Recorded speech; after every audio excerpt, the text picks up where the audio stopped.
Hi there, I'm Jill and this video is about best practice use of video in teaching. Before we start, please grab a pen and some paper to jot down some notes as and when you're directed to. As you know, video is widely used by tutors across the full range of educational fields, and video is a great tool. However, its effectiveness as a teaching tool is only as good as how it's used.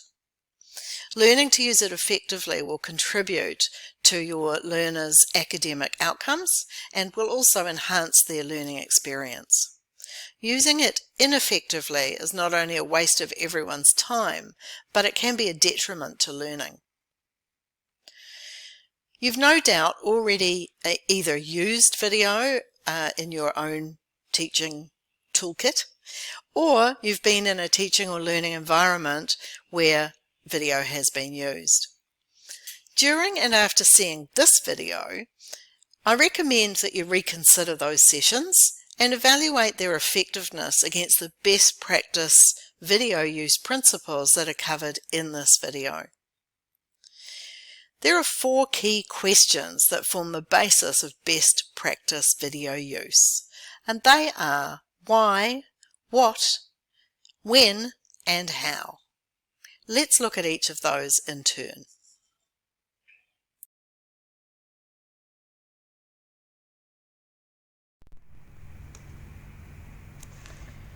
Ask yourself why you're choosing to use video.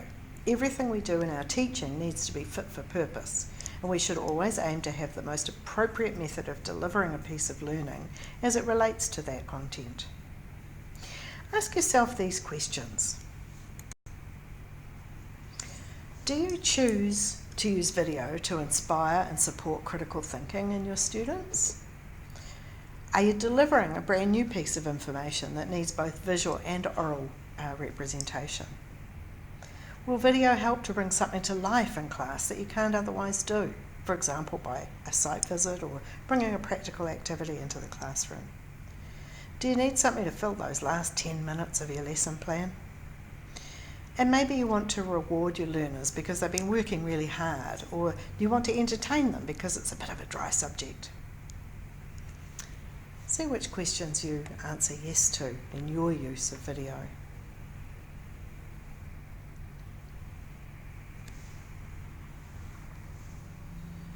If you said yes to questions 1 to 3, then these are valid reasons for using video.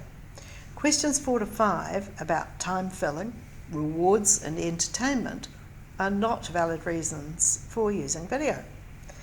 These are about your effective lesson planning and delivery, not the tools or resources you use.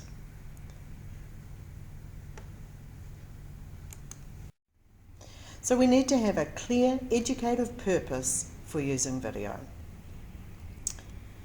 You need to know that video is the best method of delivering the key learning messages that you need to convey. And you need to be clear about what you want your learners to learn from the video and what you want them to be able to do with that learning. Having determined that video is your best option, you need to address the whats of selecting an appropriate video. The first rule of video usage is to watch it yourself before thinking about using it with your students.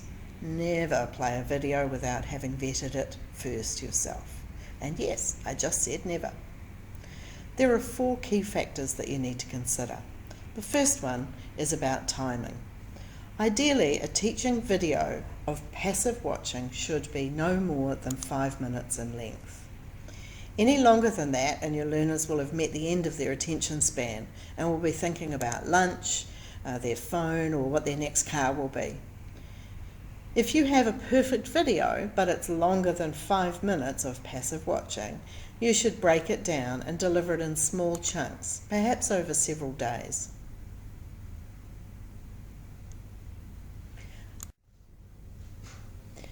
The next factor is the source. Be sure that you source your video from somewhere or someone reliable. You need to know that the video will be available for you if you're playing it directly from the internet, or that if you have saved or embedded the video onto your computer or presentation, you have done so properly and have met any copyright requirements. The quality factor. Review the video for quality in sound and vision. There's nothing more distracting and less likely to learn from than a video soundtrack that is scratchy and unclear. Don't make your students have to work extra hard to see or hear the video on top of having to learn from it. Also, be sure to test your video in the room you intend to show it and with the equipment you intend to use in class. This ensures you don't have unnecessary technical issues to disrupt and detract from your session. And the fourth factor is content. This relates to the appropriateness of the actual video content, in particular the use of humour, language, and graphic representation of events.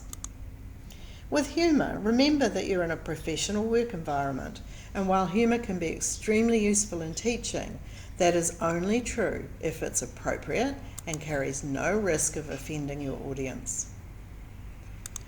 Likewise, with language, in your professional environment, there are expectations about the use of language, and these should be reflected in any video content you present. Graphic images and certain subject matter can evoke strong emotional reactions from some people. You need to be very considerate of your learners, and in particular, their need for emotional and psychological safety in your classroom. Be sure anything potentially sensitive or controversial is carefully disclosed and warned about beforehand. Or use a different medium which won't be so impactful as a visual presentation.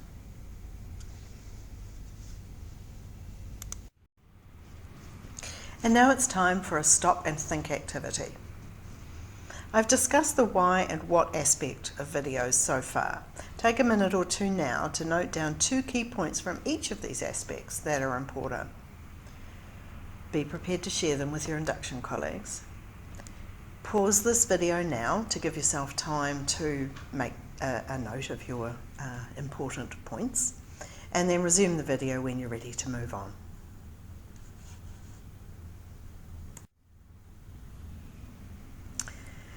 When to use video. Think carefully about when you choose to use the video. Will it be before or after a break, or before or after another activity or content, and why? Make sure your reason of the timing relates to effective learning. Will you use video in part to flip your classroom?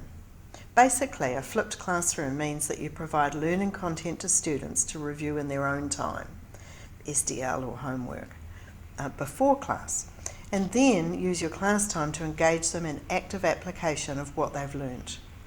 So, as you may assign some reading for homework, you may decide to ask your learners to watch a video for homework, saving you the need to use class time to play the video when you can use that time for more interaction. How often you use video is also important to think about. In some cases, it may be appropriate for you to have video content in every lesson or most of your lessons, but be aware of overdoing video. Remember, you're still the tutor. Video is just one of many teaching tools or resources that you can use to support learning. Too much of a good thing often becomes a bad thing eventually. As with any other teaching tool or resource, video is only as good as how well it's used. Simply playing a video without any purpose, structure, task, or debrief is a complete waste of your learner's time and your own. All that does is to ensure a passive TV viewing event without any fundamental learning taking place. It's important that your video session has a clearly structured task or set of tasks for your students to complete before, during, or after watching. This opens the path for engagement and interaction, both required for actual learning.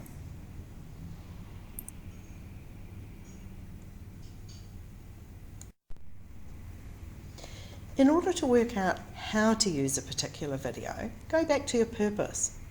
Why you are using it will give you clues as to how you can use it well.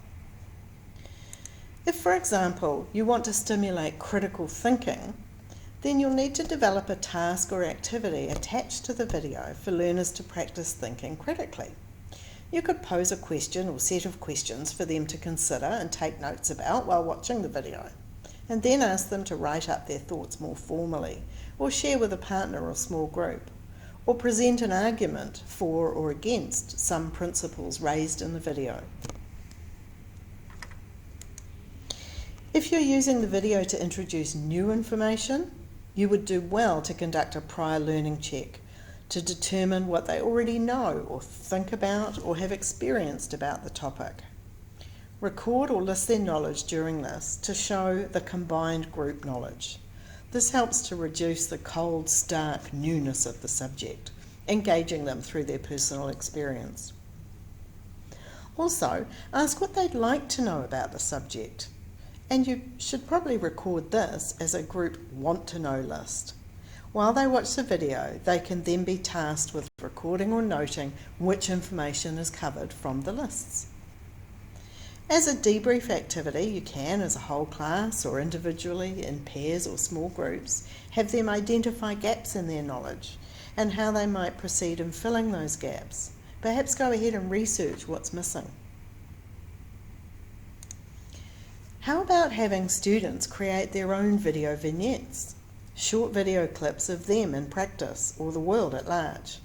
Task them with a theme and give them clear instructions of time, content appropriateness, etc. You can then use their videos for many subsequent learning activities: peer teaching and peer feedback, formative assessment, prompting further inquiry, etc.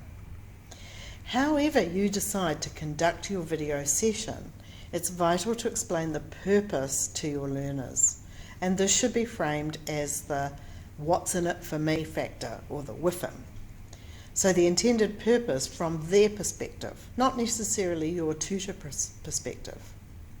If they don't know what they might learn from the video, or why it's important for them to learn it, they won't have any buy-in, and it will be a meaningless waste of time. I've now covered the 4 key questions, as promised, regarding teaching with videos: why, what, when, and how, that underpin best practice video use. It's now time for a reflective stop and think activity.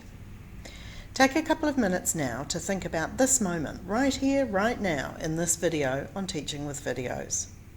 What am I asking you to do right now? Why am I asking you to do this? How could doing this enhance your learning of this subject?